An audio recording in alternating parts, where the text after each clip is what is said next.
Assalamualaikum warahmatullahi wabarakatuh. Perkenalkan, nama saya Putri Ayu Lestari dengan NIM 13122000302. Jadi di sini saya akan menganalisis kasus tindak pidana cyber. Saya mengambil kasus penyalahgunaan teknologi deepfake untuk penipuan yang melibatkan pejabat negara. Sebelum memasuki pembahasan, mari kita tonton cuplikan video berikut ini. Tolong jawab dengan jujur ya, saat ini kalian butuh apa? Biaya sekolah, biaya kuliah, modal usaha, mau bayar hutang. Halo semua, saya Sri Mulyani Indrawati, selaku Menteri Keuangan Indonesia.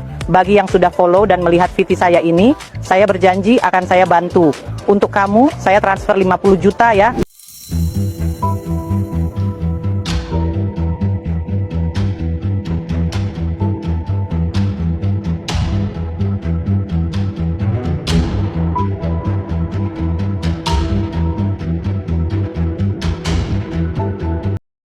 Kasus ini melibatkan seorang pria berinisial AMA, 29 tahun, warga Lampung Tengah yang ditangkap pada 16 Januari 2025 oleh Direktorat Tindak Pidana Cyber Barreskrim Polri setelah terbukti membuat dan menyebarkan video deepfake yang menampilkan sosok Presiden Prabowo Subianto, Wapres Gibran Rakabuming Raka, dan Menteri Keuangan Sri Mulyani. Dalam video tersebut, para pejabat tampak seolah-olah menawarkan program bantuan pemerintah, disertai nomor WhatsApp untuk menghubungi pihak penyelenggara, yang kemudian meminta korban mentransfer sejumlah uang sebagai biaya administrasi pencairan. Modus ini berhasil menjebak setidaknya 11 korban dari berbagai daerah, dan pelaku meraup keuntungan sekitar 30 juta rupiah hanya dalam waktu 4 bulan. Terdakwa pun dijerat dengan pasal pidana berlapis, pasal 51 ayat 1 junto pasal 35 UU ITE 2024 dan pasal 378 KUHP. Sebagai contoh nyata, modusnya adalah video yang sangat meyakinkan di mana wajah dan suara Presiden Prabowo secara digital direkayasa, seolah berbicara langsung kepada masyarakat bahwa bantuan tunai siap dicairkan. Hanya setelah mentransfer biaya administratif terlebih dahulu. Bukti forensik dari Laboratorium Forensik Barreskrim Polri menunjukkan video tersebut palsu 100% atau 100% hasil AI. Memperkuat bukti penggunaan teknologi deepfake secara jahat. Soal hukum, Jaksa Negeri Lampung Tengah telah menerima dan melimpahkan berkas ke pengadilan yang kini tengah berjalan dengan agenda pembacaan dakwaan dan persidangan lanjutan.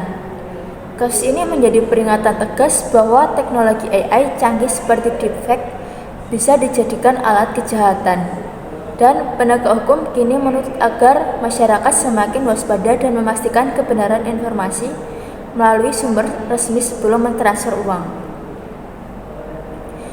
Untuk mencegah korban serupa dalam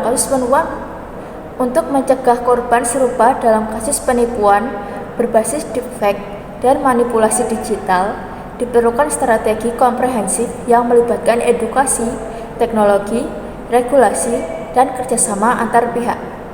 Berikut adalah uraian strateginya secara lengkap. Yang pertama, literasi digital dan edukasi masyarakat. Strategi paling penting dan mendasar adalah meningkatkan literasi digital masyarakat. Banyak korban tertipu karena tidak mampu membedakan konten yang asli dan palsu. Pemerintah, sekolah, media, dan organisasi masyarakat harus secara aktif mengedukasi publik tentang ciri-ciri deepfake atau pergerakan wajah yang tidak alami, sinkronisasi bibir yang tidak tepat, bahaya klik tautan atau nomor tidak dikenal, prinsip verifikasi sebelum percaya, terutama terhadap konten yang melibatkan pejabat atau instansi resmi. Contoh kampanye, sosialisasi di media sosial dan TV tentang jangan percaya video presiden tanpa cek di situs resmi seperti Kominfo atau Setnek. Yang kedua, penegakan hukum dan pelacakan cyber. Penegakan hukum seperti Barreskrim Polri dan BSSN harus memperkuat kemampuan pelacakan digital.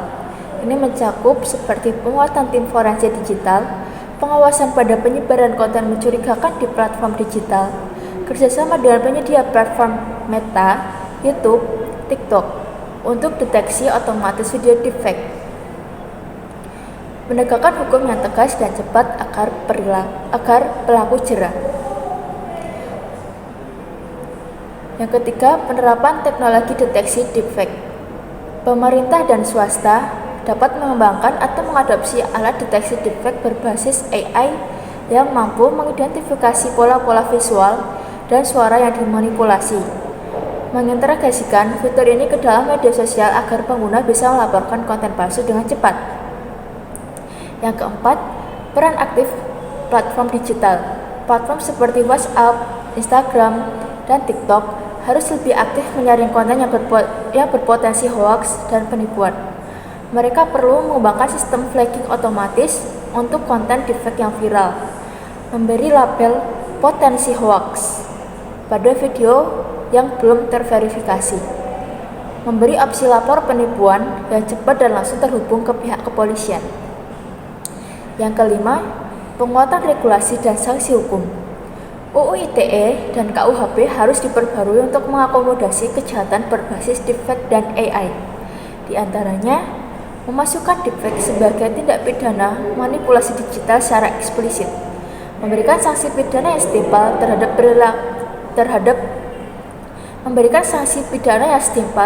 pelaku penyebar video palsu yang menyebabkan kerugian masyarakat. Nah, jadi kesimpulan dari kasus penyalahgunaan teknologi deepfake dalam tindak pidana penipuan ini menunjukkan betapa berbahayanya kecanggihan teknologi digital jika jatuh ke tangan yang salah. Dengan memanfaatkan citra dan suara tokoh publik seperti presiden dan pejabat tinggi negara, pelaku berhasil membangun kepercayaan palsu yang menjerumuskan banyak korban untuk mentransfer uang secara sukarela. Perbuatan tersebut tidak hanya merugikan masyarakat secara material, tetapi juga merusak kepercayaan publik terhadap informasi digital dan institusi negara. Kasus ini menegaskan pentingnya kewaspadaan masyarakat terhadap konten digital yang beredar, serta perlunya regulasi dan penegakan hukum yang adaptif terhadap perkembangan teknologi, terutama dalam menanggulangi kejahatan cyber seperti penggunaan deepfake untuk penipuan. Selain itu, edukasi publik mengenai verifikasi informasi dan literasi digital menjadi hal krusial untuk mencegah kasus serupa terulang di masa depan. Sekian analisis dari saya.